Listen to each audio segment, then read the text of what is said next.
Hello everyone and welcome back to Basic Photoshop Tutorials. Today we're going to be doing a lighting effect using some text and some lens flares. You'll notice here this is the final product is what we're trying to create today. So let's get right to it. Let's open a new document. It doesn't matter the size as long as it's okay for you. And then we're just going to make our background black. So using the paint bucket I just made it black, simple way there. And then what we're going to do is we're just going to type out in any font you like. And I'm using Times New Roman in bold on a bigger font. I'm just going to write tutorial.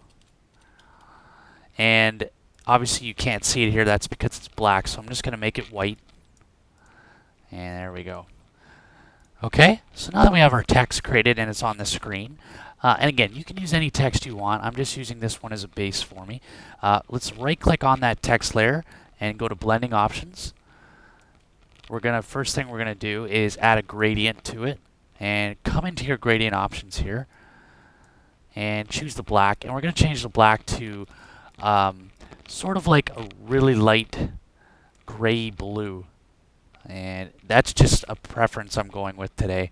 It doesn't matter; you can do whatever color you want, but I figure, and the best way for this effect to work is you want to go, and you'll notice here it goes from dark to white. And you don't have to go white, but use a really light color on the top. So I'm back in the options here. I'm just going to change the scale of that a bit so that it's a little more defined.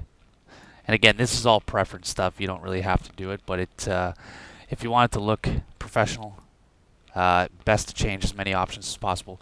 Okay, so now we're just going to add a nice little bevel to that.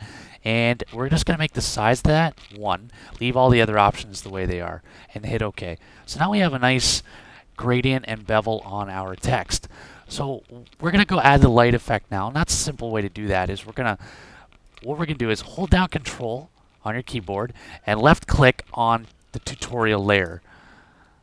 All right, and you'll notice that the marquee comes up around tutorial. Now grab your rectangle marquee, hold down Alt.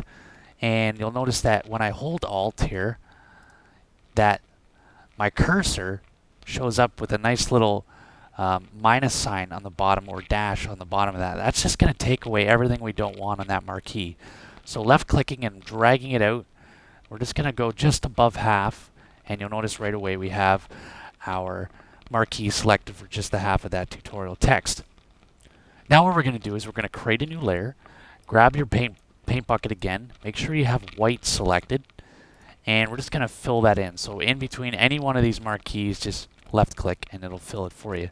Then you're going to hit Control D, and we're going to get rid of that marquee. So right away we have a nice little white on top of our tutorial layer. That white, that's going to be sort of our lighting burst on top of the text. So with that layer selected, go to Filter, Blur, and Gaussian Blur. And that pulls up an easy way to change your blur effect here. And I'm just going to leave it at 0.4, maybe a little higher, 0.6. That's just to calm it down a bit so it's not so sharp. Hit OK on that. Right click on that layer again, go to blending options, and we're going to add a nice little outer glow.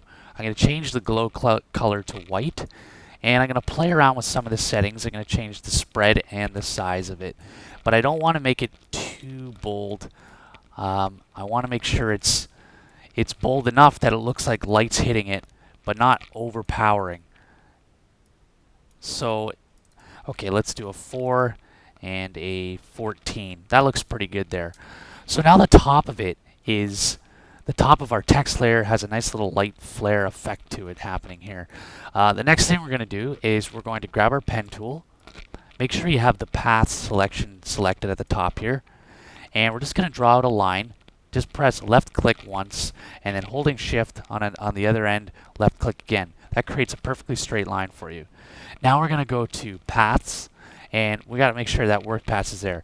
So with coming back over to our tool options, click the brush and select a small brush. I'm going to use the default 3 brush here, and make sure all your options are 100%. And we're just going to right click on that path layer and stroke the path, and make sure you have brushes selected under stroke path and simulate pressure selected as well, and hit OK. Oops. see what I did here is I didn't create a new layer before I did that. So I'm going to back that out, create a new layer, go back to path, right click, stroke path, and there we go. Now we have our, what this is going to be here, it's going to be sort of like a nice little lens flare almost, and you'll see a lot of this effect in the newer movies. Most notably, the new Transformer film has a lot of this effect to it. I'm going to zoom in on that because what I'm going to do with it, I'm going to make it a little longer. And again, you can change the size of this as you go along, and it's totally up to you. You can manipulate this beam of light as much as possible. Okay, now select that beam of light, and we're just going to drag it down just sort of like between. We're going to make the middle part sitting right on the A there, okay? And that looks pretty good there. We're just going to go ahead again, and we're going to select that layer that we just had, and we're going to hold Control and click J, and that duplicates our layer, and that's what we want to do. And we're going to pull it over to the other side now. I'm going to put it on the U, but you don't want to keep it in line because then it just looks like a straight line through it. We're going to pull it down just below the U, and that looks pretty good there. Okay, now both of these, you can add some blur effects to them so they're not as sharp, and you can add an outer glow to it. Those options are totally optional to you, but for now I'm just going to leave it the way it is here. And now our final process is adding the lens flare. Go back down to your background layer, hit Control J to copy that layer. With that layer selected, go to Filter and Render and Lens Flare. And now these settings here is what I'm going to use because I did this earlier.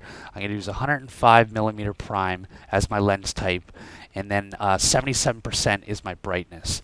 There's other, you can use the movie prime, which is a different type of flare, and then the smaller lenses, of course. But the 105 I find is the best one for this particular effect. Hit OK on that, and immediately your lens flare is created, or your lens flare is created. Grab that background layer, the one you just created with the lens flare, and move it into position. I like to put it sort of in the middle, but sort of just right a bit, so it accents the O, and not too low. And I'm nudging it here using my arrow keys. And you could put it anywhere you want. If you want it over here, you can do that. You want it over here, that's fine too. Again, I'm just putting it here as a personal preference, and that's it. It's simple as that. It's a nice little lighting effect. Again, we could take this a step further, and I think I'm going to do that. Click your tutorial layer, your text layer. Go to your blur option, your blur tool, and choose a nice size brush. I'm going to use the 45 with the softness on the edge, and you'll notice that. I'm sorry, not that layer. I'm going to go to the lighting layer that's sitting on top of the tutorial layer, and you'll notice that it's kind of got a hard edge here where it connects to the rest of the tutorial text layer. I'm just going to left click once just underneath to get rid of that hard edge, just like that. And again, this is optional, but it does blend the light a lot better, and it kind of gives it a nice little flare to it. So again, that's it. We're going to leave it there. It's a simple effect, and again, you can play around with these options. You can add more lens flares if you want, and even more of the lens bursts as the light bursts as they come out here. And you can, again, it's just totally up to you, and we'll leave it there. So rate, subscribe, and comment, and I'll see you guys soon.